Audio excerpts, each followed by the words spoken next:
Welcome back to Candle Against the Dark. I am your host, Dov Kandel. We are here tonight with longtime friend of the show, Orson Libretti. He has brought us something very special tonight, and I am very excited to share with you. If you are just joining us, let me give you a quick recap where we are. Orson is a retired major in the U.S. Army. He served for 16 years. He then went on to do a great deal of consulting work for the U.S. government and other organizations. He has written a novel called Consummation that is based on a series of tapes that he has brought to share with us tonight that he believes are from an alternate reality. And his evidence for this is compelling.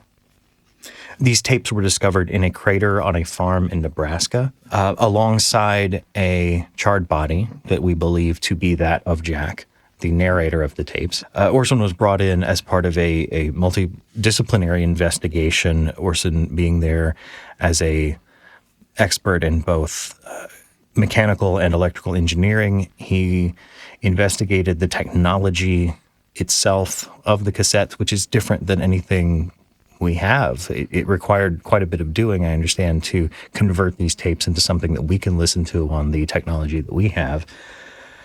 The tapes are essentially a kind of last will and testament, a personal testimonial from this person, Jack, that tell a story that seems to be leading towards an apocalypse in the world that he hails from.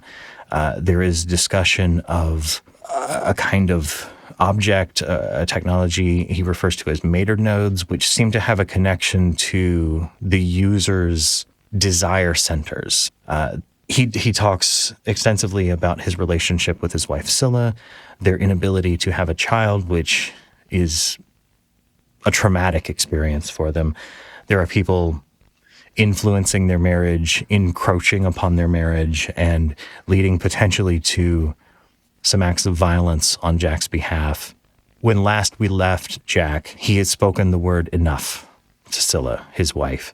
They seem to be giving up on, or at least he seemed to be giving up on, the journey towards trying to have a child. And we'll see where that story unfolds. Orson, thank you again for being with us. Thank you very much for having me. Where do we go from here? So the next portion, I'll just set it up a little bit here.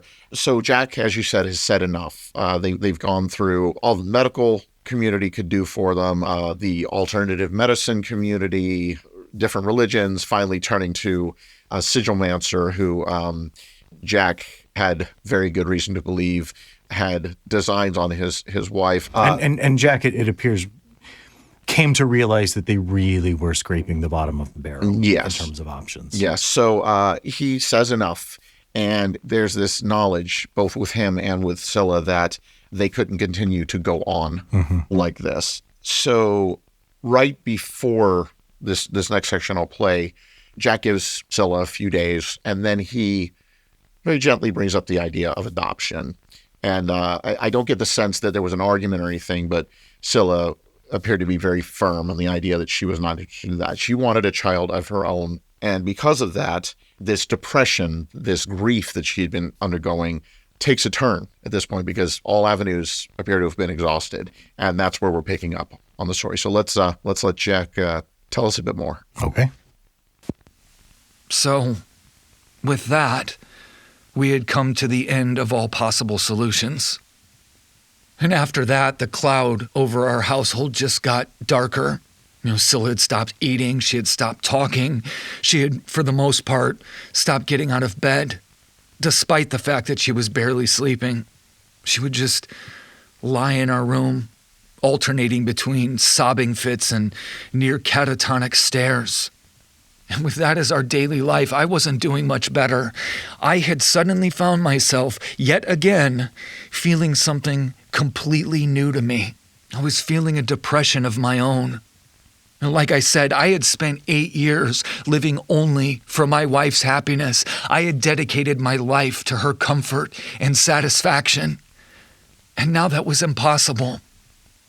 There was absolutely nothing I could do to provide her with what she so desperately needed. There was nothing anyone could do. I said before that Scylla needed a partner in her new hell. And I guess I had finally found my way there. We were there for different reasons, but we were certainly in it together. Her pain broke me. For weeks on end, I felt her sobs in the core of my body.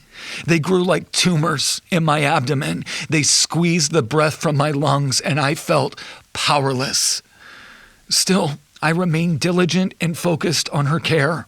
I mustered whatever energy I could to keep the house clean, to cook her meals that went mostly uneaten, and to cajole her into the bathtub so I could bathe her malnourished body.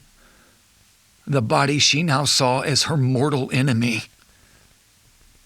And it was around this time that I realized that my purpose in life had evolved yet again.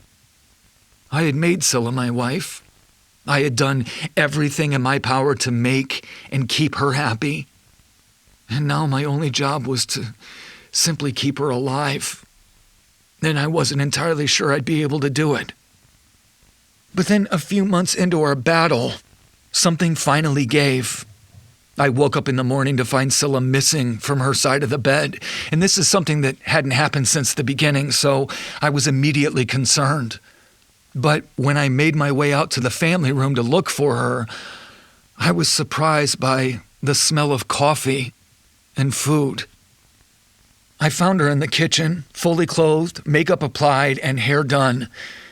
She had gotten up early to make us both breakfast, and her demeanor had completely shifted. She seemed focused and upbeat, almost perky. It was like that cloud had finally rained itself out and just evaporated. It was that sudden. The night before, I had listened to her cry herself to sleep, and now, only hours later, she was smiling and frying eggs. And as happy as it made me to see her that way, I couldn't help but feel suspicious of this abrupt turnaround. But when I asked her what was going on, she told me she had woken up feeling a renewed sense of drive in her life. The way she told it, it had suddenly occurred to her that there was just no changing her biological reality, and she could either rediscover a sense of purpose or die. It was that simple in her mind. And as it turns out, her new sense of purpose wasn't really all that new at all, but more of a simple, comfortable return to an old one. Scylla had always been career-driven, and now she was saying she wanted to embrace that again. She wanted to find her way back to the way she felt before everything had gone so horribly wrong. So after all of those months, she finally wanted what I wanted. For things to just go back to normal. Or at least that's what I thought she wanted. And for what it's worth, I think in that moment, she really believed that's what she wanted too. And looking at it now, her dramatic shift seems more like a manic high than a recovery. But at the time, I wasn't going to discourage her desire to find her footing in life again. I wasn't going to pathologize her rediscovered happiness. I was just going to encourage it and hope for the best. She returned to work that day and immediately set her sights on climbing the corporate ladder. She wanted to leave HR behind and secure a higher-level executive position. And despite her long absence, her stellar track record served her well. The idea was greeted with enthusiasm by upper management, and it wasn't long before she was promoted to VP of Market Research.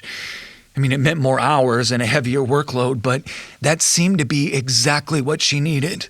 It was something that she could throw herself into headlong. And for a while, things actually did finally return to a kind of normal. And with them, so did I.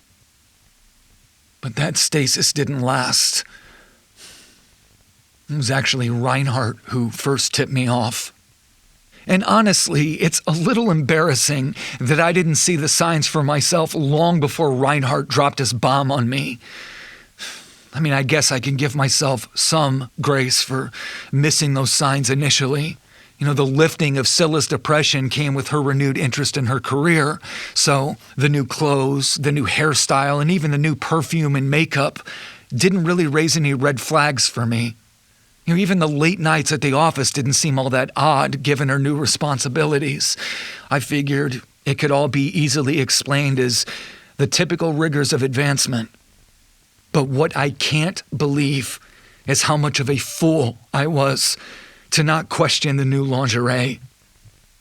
I was almost always the one to assume laundry duty in our household, and being the clean and organized person I am, I was a sorter. I always separated the lights from the darks, always read the care labels, and I always checked for stains. Yeah. It probably should have worried me that the laundry bin was the first place I was seeing this lingerie. It stood to reason that if she were going to wear it, she would have worn it at home, and I definitely hadn't seen it. And yet, there I was, standing in front of the washing machine, staring at a stain, a clear sign that it had obviously been worn somewhere. But even then, for whatever reason, that disparity didn't even register with me. It didn't even occur to me to question it, to really consider the implication of that stain. And it's honestly laughable that my first and only thought, was that she must have been trying it on, probably to surprise me, and had simply spilled something on it in the process. Completely naive. Man, but that was the depth of my trust and dedication to my wife. Anyway, that's how Reinhardt ended up being the one to break the news. I had clearly, very stubbornly ignored all of the glaring signs, but Reinhardt had picked up on others. I remember he poked his head into my office with his typical casual aloofness, and he just said, "You got a second?" And that right there should have tipped me off that something bad was coming. Reinhardt had never once not just automatically assumed I had time for him. He closed the door, and he looked at me with a concern and softness I honestly didn't know he had in him. He was surprisingly careful with his words, making sure to disclaim everything he was about to say with, I don't know what any of this means, and I'm not saying I know what's what here, but I think you should probably know. And that is when it finally sank in that whatever was coming next wasn't something I wanted to hear. And what came next was this. Priscilla had just returned from a company conference that had her out of town for an entire week, a conference that Reinhardt had also attended. And he proceeded to tell me that some things felt, in his words, a little fucked up when he noticed that my wife and Gar Abydos were spending a significant amount of time together on the trip. Apparently, there were nightly drinks at the hotel bar and at least one private dinner for two at a nearby restaurant. Reinhardt had only seen the dinner by chance while he was out trolling for ladies himself, and he was quick to tell me that he didn't see anything overt, nothing definitive, but that there was one thing that really seemed to add context to everything he'd seen. Apparently, neither Gar nor Priscilla were on the flight home with the rest of the team. See, all of the travel had been booked together, so everyone was scheduled to be on the same flights, both there and back. But on the flight back, there was no Gar and no Priscilla. And I was confused because she was home exactly when I expected her to be. But it quickly came to light that that full week retreat was actually only 5 days. So it would seem that Priscilla had 2 days, a weekend, that wasn't accounted for by her conference attendance. I immediately felt that squeezing sensation in my lungs again.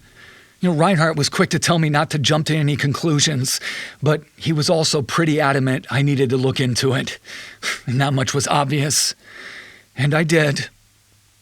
I didn't want to ask her outright. I was worried, I think, not just about what she'd say, but that she'd be angry with me for questioning her. And besides, I probably wouldn't have gotten a straight answer to a direct question anyway, not if what Reinhardt was suggesting was true. If she had lied to begin with, there was no reason to think that she wouldn't just continue with that lie. I needed to investigate. I needed to gather evidence and double-check the data to be sure. And a big part of me hoped that maybe all of this was just a misunderstanding. That I'd dig into it and discover that Reinhardt, while well-intentioned, was just wrong. In my mind, reconnaissance was the best approach to avoid any unwarranted accusations, because even then, I was still primed to give her the benefit of the doubt. But I got home from work that night to an empty house, a message on the machine, not even a direct call to my porta, but a message on the machine was Priscilla's voice, normal and upbeat, telling me that she was going to be working late at the office and that she'd fend for herself for dinner. And this is something that had become so common, it wouldn't have stood out at all any other time. But this time, I had all of the images Reinhardt had thrust into my head simply by raising the concern. Images that were all too easy for me to imagine. Detailed, gut-punching images informed by years of learning and catering to my wife's particular tastes in the bedroom. Images that should only ever include me and my wife. Yeah, I am done for now. I think there's one thing that we, both myself and the listeners of this program, can agree on is the power of the human imagination. And as you said, once that seed has been planted, For good or ill, absolutely. It requires quite an effort to push back against that. A lot of discipline, and there's a certain inevitability of how this is going to affect him even outside of what he may or may not find as to the truth of this suspicion. Yeah. And we will be getting into that sort of thing in the next segment. All right. Finding the proof I had decided I needed was depressingly easy. Like I said, Scylla and I were partners in all things, so I had all of her handles and passwords. You'd think she would have thought of that, but clearly she didn't. Anyway, I had the keys to the kingdom, and not just hers. Thanks to my position in accounting and Gar's incessant use of his company card for anything he could possibly get away with, I had everything I needed for him as well. Or near enough anyway that I could work out the rest. The first question was easy to answer. It was all there. You just needed to know where to look. According to Gar's transaction history, he had, in fact, extended his stay at the hotel for an additional 2 days. And that was the first nail in the coffin. But that by itself wasn't definitive proof of something illicit. It was certainly suggestive, but I needed more if I was going to accept Priscilla's betrayal as fact. Because, again, I found myself slipping into that need to give her the benefit of the doubt. I was telling myself that I wasn't looking for proof of her infidelity. I was looking for a rational alternative explanation. But that never came. According to Priscilla's transactions on her corporate card, she had, indeed, checked out and paid her bill at the hotel the morning after the conference had actually ended. 2 days before she returned home and greeted me with a smile and a kiss. So where had she been for those extra 2 days? And why had she lied to me? The answer was pretty obvious, and I'm sure that would have been enough for most, but not for me. I was still in denial, I think. But things got even harder to explain away as I dug deeper. Jumping over to her personal card, I found a transaction at that same hotel bar. A transaction for what had to be at least 4 drinks. The time and date told me that they were purchased the evening after her supposed checkout. And from there, things only got worse for her and for me. As I continued to scrutinize her personal card, I found 4 more transactions throughout the city over the next day and a half. So she had clearly also stayed behind after the conference, just as Reinhardt had suggested. And it all came together in a nice, neat little bow when I realized that there was no transaction on any of her cards to suggest that she had paid for another room anywhere. From there, it wasn't hard to make the logical leap as to where she must have been staying. But the final nail, the cherry on top of this whole thing, was a transaction on Gar's card. A purchase from a clothing store in the city on the first night of his extended stay. A quick visit to the store's web node and a simple search for the SKU listed on the receipt left no doubt that Reinhardt had, in fact, seen exactly what he thought he saw. Because what Gar had purchased was a lovely and quite expensive piece of lingerie. Seeing is believing, as they say, and I was looking at a picture of that same lacy red getup I'd found in our laundry bin not long before. It was identical in every way, except one, of course. Now, this one was missing a tiny but important detail Priscilla's had. A crusty stain just below the midsection. Yeah, that disgusting bit had clearly been Gar's inspired alteration after purchase. A bit of extra personalization to prove to himself that it and my wife now belonged to him. Because see, in his mind, everything automatically belonged to him the second he decided he wanted it. That's why he had no qualms about breaking the law, about using his company card to pay for these things, these private, personal, offending things. Because to him, the company and its assets were somehow rightfully his by default. And any law or company policy that argued otherwise was, at most, an inconvenience that could be remedied with a simple trick, a magic little maneuver only available to the rich and powerful. You just refuse to acknowledge that law. You just ignore the rule. Or better yet, you simply deny the rule of law altogether. That's all it takes for people like Gar. Limits had no place in his world. Phrases like embezzlement or misappropriation or even sexual assault were easily accounted for in advance with retainers on the best lawyers tax write-offs could buy. And Gar's full origin story may have been a public mystery, but whether he was raised in wealth or if he acquired it later, he understood a dangerously liberating truth. That once you reach a certain income level, or at least the appearance of it, you're suddenly free to just pay the fine rather than ask for the permission. But where laws couldn't, or at least wouldn't, touch him, I would. I'd make sure of that. For all of his preemptive insulating and fancy lawyers, there was something he had foolishly failed to take into account. The accountant. The dutiful little church mouse who had always done his best to be invisible. The one he'd never see coming. The one in whose wife he had so cavalierly planted his flag.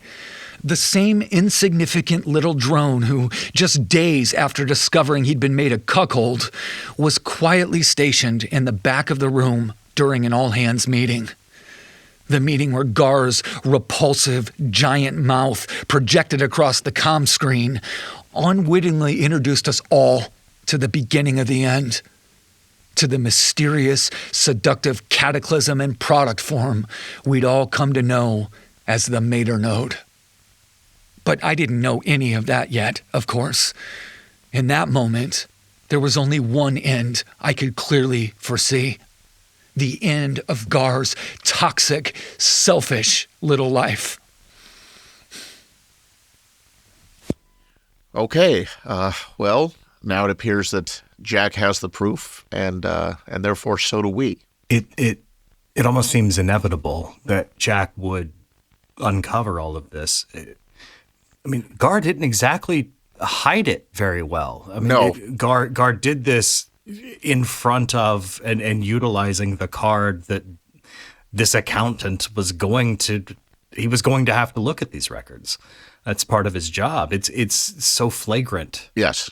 It's like a lifetime of a lack of accountability has led him to just bear his faults in plain sight. You have to wonder, Gar is probably used to people like his lawyers and his accountants and things like that getting him out of trouble, as opposed to Right. being the ones to sort of bring the hammer down, so to speak. Right, I mean, we right. can only know so much about Gar and what his motivations might be, just piecing it together from what Jack gives us. And Right. speaking of Jack, I think the audience would probably like to hear, and you would like to hear what he does with this proof and where it takes him next. Yeah, I look forward to that. We do need to take a quick station break, and then, I'm sure Jack has quite a bit more to say. So with that, we will be back in a moment with more Candle Against the Dark.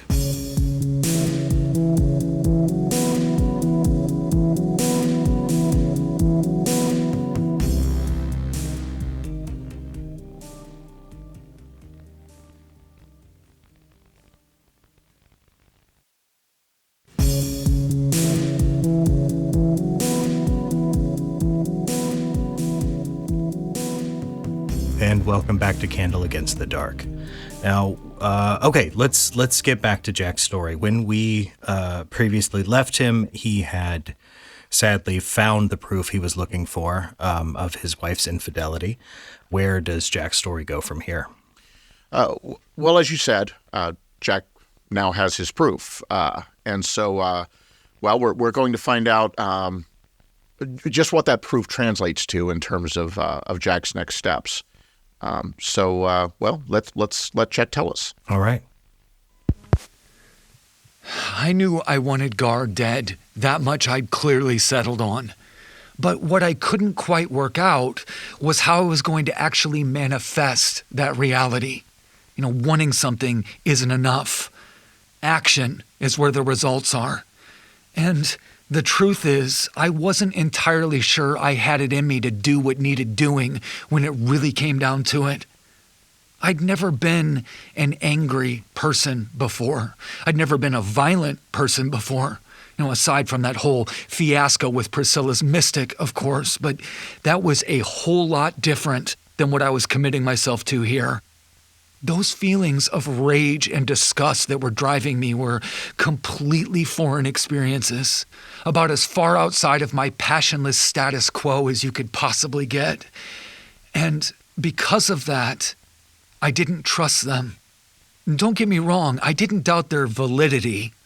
What I doubted was their reliability. I think I worried a lot that those feelings would abandon me in the moment I needed them most. That I'd lose my nerve and end up on the wrong side of the whole murder equation. Not an unreasonable fear for anyone planning to kill, really, but that was especially true for me. And because of that, I sat with those feelings for a long time, weeks, just waiting to see if they'd still be there, to see if they'd stay potent. And in the end, they were, and they did. But still, during that time, I spent a lot of energy considering less risky, more passive ways to do the deed. Something I could just set into motion from afar and then allow to play itself out in my absence. My first thought was poison, but I quickly realized a man of Gar's size would probably require a pretty hefty dose of anything toxic I could get my hands on. And that would have been hard to deliver without him knowing. Trying to conceal it would have meant using the absolute bare minimum of whatever I'd use. And if I miscalculated on that even a little, it could have been a disaster. Because if he'd lived, he'd know. Not that I'd done it necessarily, but that would have been enough to at least alert him to an active threat. So I knew I needed to catch him unaware. And I also needed to be positive that whatever I was going to do, that it would be enough to finish the job the first time. I did consider, briefly, hiring outside help, but I had no idea how someone even goes about finding a hitman, let alone hiring one. And I also eventually realized that if I was going to bring about the end of someone's life, I should at least have the courage of my own convictions and do it myself. Passing off the deed to someone else really would have just been a pathetic attempt at keeping my own hands clean, as though it would have somehow made me any less culpable. And besides, the risk of exposure was too great anyway. So then I went through a whole list of cliches I'd picked up from books and flickers and telly, brake lines, arson, finding ways to systematically ruin his life and drive him to suicide. But none of those offered any real guarantee of success, especially suicide. Gar just wasn't the type. And like I said, people with far more resources than me had tried and failed to bring him down many times before.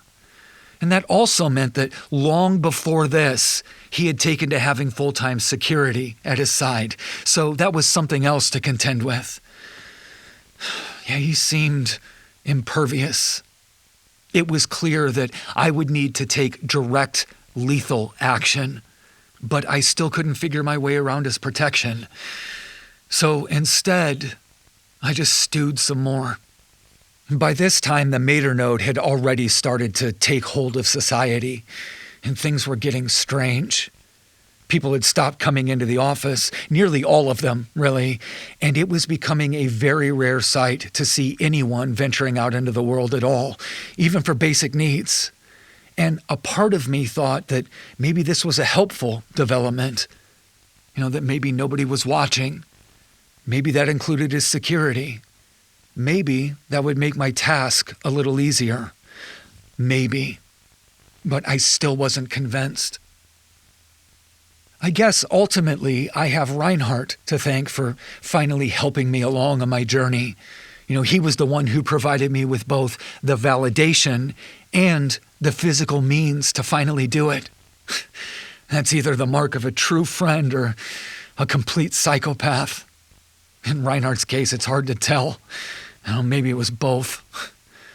Anyway, we had a regular routine of grabbing a few beers after work midweek, and despite the weirdness unfolding around us, he saw no reason to alter that routine. All the more reason, as he put it. So, we made our way to our usual haunt, a dingy little pub called the Buzzing Fly. And things were no less strange inside the bar. Usually when a civilization starts to crumble, you can easily rely on plenty of people drowning it all out with a bottle and a glass. But that wasn't the case with our crisis. The place was empty, dead quiet. That's probably because this particular societal collapse was the result of the Mater offering a kind of pacification no alcohol could possibly match. To everyone else in the world, there was no crisis or cause for concern at all. Quite the opposite, actually. Everyone was finally getting everything they'd always hoped for. And all they had to do was just open that little black box and surrender to its contents entirely. So yeah, the bar was completely empty. The bartender was still physically there, but in the truer sense, she was already gone. And when we walked in, she was stationed on a stool with an orb hovering just inches from her face. Another willing victim. And she had no clue that we were even there. But Reinhardt wasn't going to let a matter of simple logistics put a damper on our night. Now, in his reasoning, this was simply an invitation, as good as a neon sign that read, "Please help yourself." So, of course, he didn't hesitate to make himself right at home behind the bar. And in typical Reinhardt fashion, he also didn't waste any time letting this newfound authority go straight to his head either. He gleefully informed me that there would now be 2 ironclad rules for our evening's festivities. 1, no kiddie drinks. And by that, he meant no mixed frou-frou drinks. And no beer either. Not an option. We would drink tequila or we would drink nothing. And 2, I had to match him. Shot for shot. And I wasn't planning to reveal anything to him, but any inhibitions I had evaporated around shot 4. And it was right about that time that he decided to follow up with me regarding my investigation. I told him he was right, that Priscilla had stepped out. He wasn't surprised, obviously. I'm sure he was already positive before he even mentioned it to me. I think his disclaimers and "I'm not sure's" were really just a courtesy. And maybe that was his way of letting me discover the truth for myself. I mean, I probably wouldn't have believed him if he had presented it any other way, honestly, and I think he knew that. And I was just going to leave it there, but then he said it. He said the one thing I needed to hear. He said that if it were him, he would want Guard dead. No question. The guy's a fucking blight. Well, when he was right, which in my experience had been always. And I guess in my drunkenness, that's all it took, because I told him everything. And as I talked, it was completely clear that he wasn't kidding. He had no compunction whatsoever about what I was planning to do. He actually seemed pleasantly surprised, almost proud. And he was pretty adamant that the best solution to my dilemma was a gun. Not an easy thing to get your hands on in this country, but that was, in his mind, the only way to go. A knife was too intimate, too physical, too likely to go wrong. A gun offered everything I needed, and it would be quick. I just had to maintain my drive long enough to pull the trigger. And when I told him I didn't have any idea where I'd even find a gun, he just smiled and said he'd look into it. That's what he said. He told me not to worry, that he'd figure something out. And then he smacked me on the back and told me he was going to drain the demon. A weirdly jovial way to end such a dark conversation, but as always, that was Reinhardt. And then he asked me to grab his wallet from his Automo while he pissed. And it made no sense to me that he would feel the need to pay given the state of things, but he made this whole song and dance about still respecting what little societal order we still had left by at least paying our tab. And that smacked of bullshit, of course, but he was insistent. So I took his keys. And it all made sense to me. That smile on his face, the errand, when I pulled open the map cubby and found his wallet. Because below that was the answer I'd been looking for. The answer he had just promised me. A shiny, fully loaded revolver. It seemed pretty clear what he'd done and what he wanted me to do. But still, I hesitated to take it. It felt like stealing somehow, which seems silly, but that was the thought. In the end, I did take it, exactly like he hoped I would. And that became abundantly clear on the drive back when he popped open the cubby to restash his wallet. He didn't say a word about the missing revolver. There was no outrage, no perceived injustice. Instead, he just closed the lid, sat back, and smiled. Clever bastard. Reinhardt came prepared. Came prepared indeed. Yes, so a lot going on here. A definite shift, or perhaps a settling on who we feel that Reinhardt is as far as his character, his sense of ethics. The ease with which, well, Jack's description anyway, of the ease with which Reinhardt accepts the idea of murder here. Exactly. I mean, he seemed completely game for this plan, which is pretty shocking to me. I think it was shocking to Jack as well. Yes, I think you're absolutely right. Jack even says Reinhardt's support in this situation is either the sign of a true friend or a complete psychopath. Right. And maybe it was both, as Jack also said. So with that in mind, one of the things the psychologists on the team were considering was whether or not Jack had actually hit the nail on the head with that comment. Was it possible that Reinhardt had always had these darker impulses that were being kept in check by the rules and laws of society?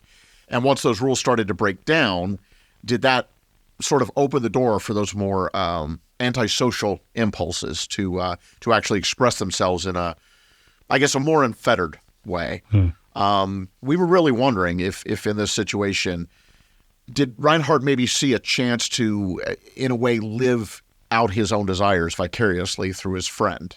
I mean, he did have a gun, which, as Jack said, was a difficult thing to get your hands on. presumably because of a law against them. So it would certainly appear there was already a predisposition to rejecting societal norms, kind of baked into Reinhardt's worldview. It's like an extreme version of when he just hopped over the bar and started serving them drinks. Exactly. I think even from the start of this friendship between Jack and Reinhardt, the boldness and, as Jack called it, invasiveness with which he just plopped down and started talking with him, it seems pretty clear that Reinhardt was someone who always marched to the beat of his own drummer in many ways. That's it exactly. And we on the team talked a lot about the fact that when a society starts to break down, we do see that inhibitions can start to fall away in people. Masks can start to crumble as people are free to give in to their basest instincts without the fear of any kind of punishment. Right. So as everyone else was getting the satisfaction of their deepest, most personal desires from the nodes, maybe Reinhardt was experiencing the same. But in his case, it was happening as a kind of byproduct of the effects the nodes were having on the rest of society. Right. Yeah. That's what we were thinking here. But I've said it before, all we could really do was speculate. There wasn't much more to go on. And ultimately, then as now, we were forced to kind of put these questions to the side because things are moving quickly for Jack, and he's ready to take us a little further down the road. Okay. Well, let's let him do that, and we'll see how things unfold. Okay.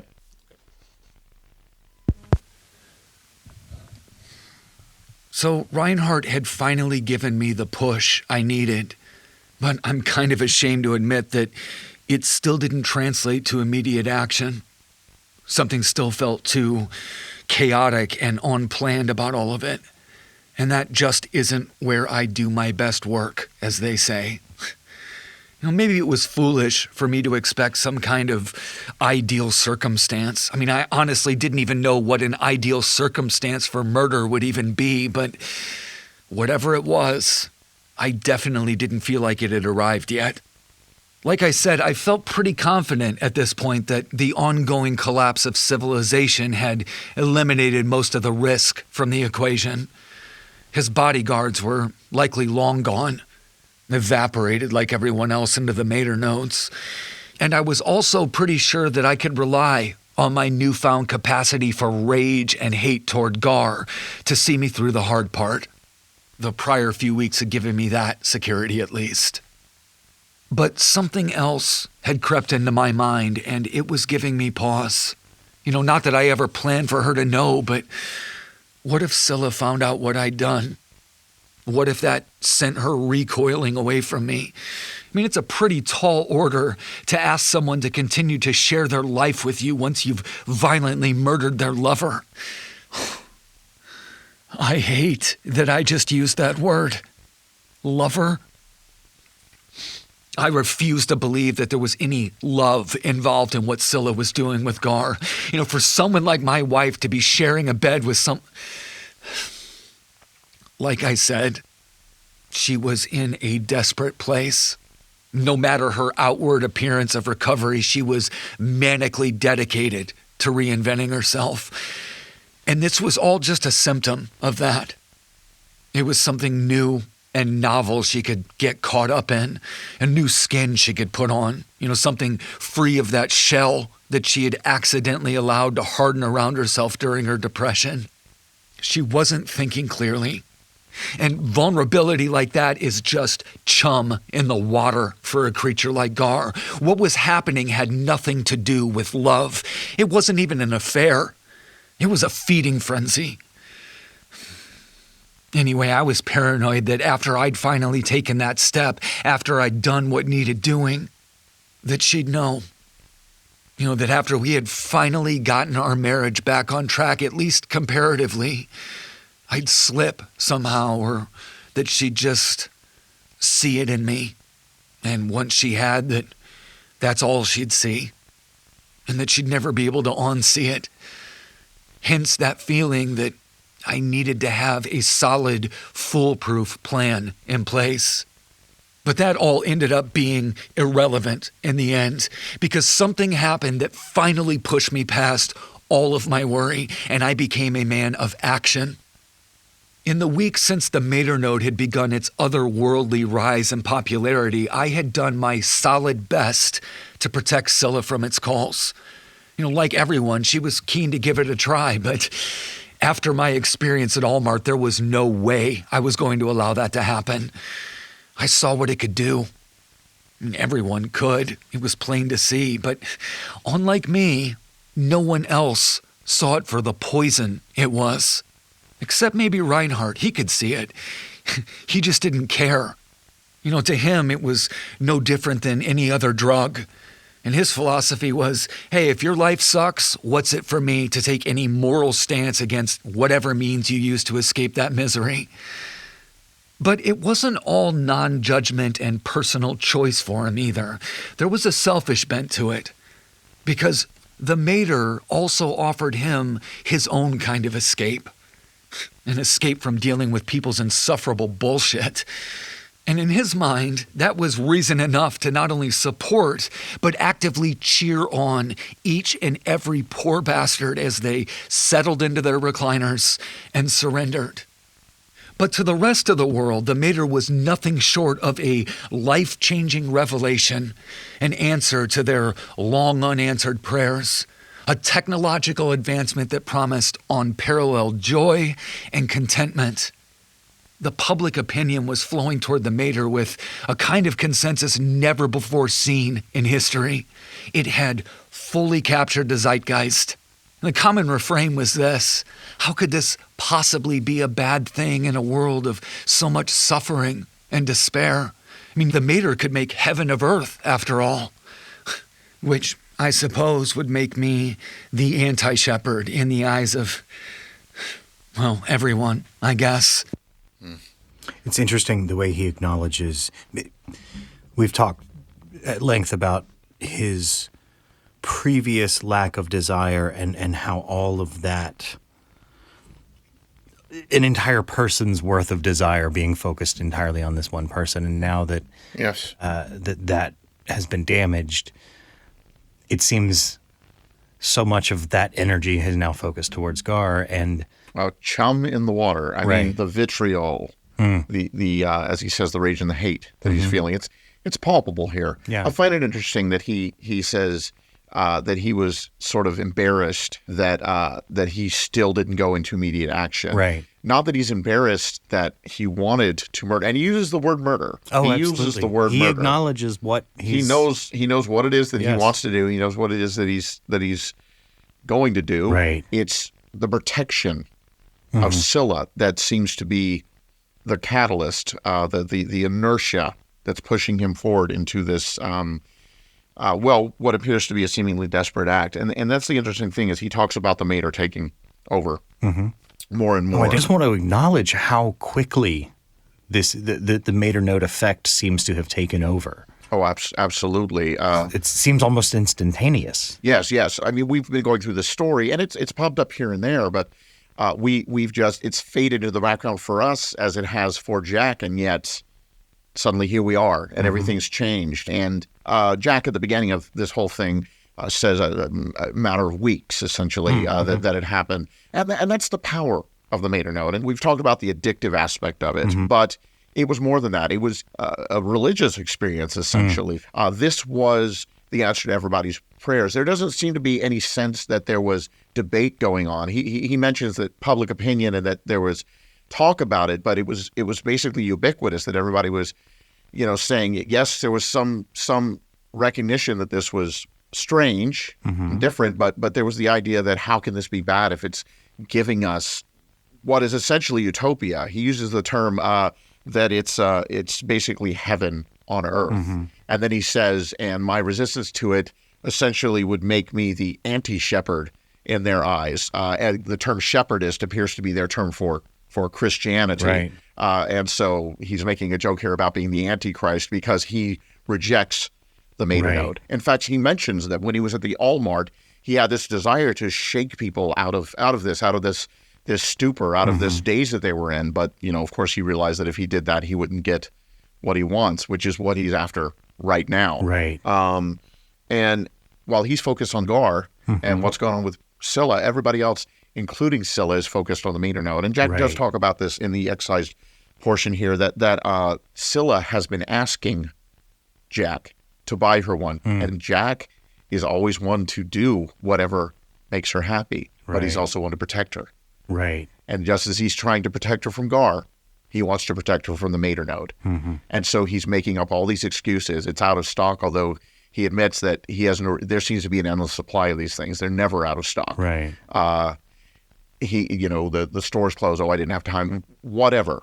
Okay. He's doing everything he can to do that, but he's also trying to avoid having a conversation about it because his resistance to it, he's afraid that Scylla will see him as this antichrist thing. Yeah. He's, this anti-shepherd. He says it jokingly, but the idea is that it will drive a further wedge between Right. them. And he's trying to avoid that at all costs. He's navigating all of these different things and juggling so much right now, and trying to keep his wife satisfied while away from these things. And for a while, he says this tactic worked. But then he comes home to what he describes as a nightmare. And we're going to put some ears on what that nightmare is right now. Okay. I walked in the room and was immediately confronted with Scylla's slack face lit up by the glow of a mater node. She was on the couch in the family room, my favorite place to find her doing things she shouldn't be. And the panic was immediate. I rushed over to her and I tried to snap her out of her trance, but nothing worked. I shouted, I shook her, I begged her. Nothing. It was like I wasn't even there, just like the bartender at the Fly. And I didn't even know where it had come from, how she'd gotten her hands on one, but that wasn't even close to my first concern. I just wanted to save her, to rescue her from the gilded cage of the mater's underworld. I frantically paced around the room, racking my brain for anything, but nothing came. And that's when I saw it. Lying on the floor next to the torn open box, there was a note. She'd obviously been so eager to dive into her own desires that she hadn't even bothered to hide it. It was from Gar. And it said, "For my joy to enjoy, love Gar." There is a physical dizziness that comes with discoveries like this. I'd felt it before when I finally understood the significance of Priscilla's cum-stained lingerie. But this time, it was overwhelming. My heart was pounding and I felt sick. It was like every muscle in my body clenched and I could taste metal in my mouth. It was the adrenaline.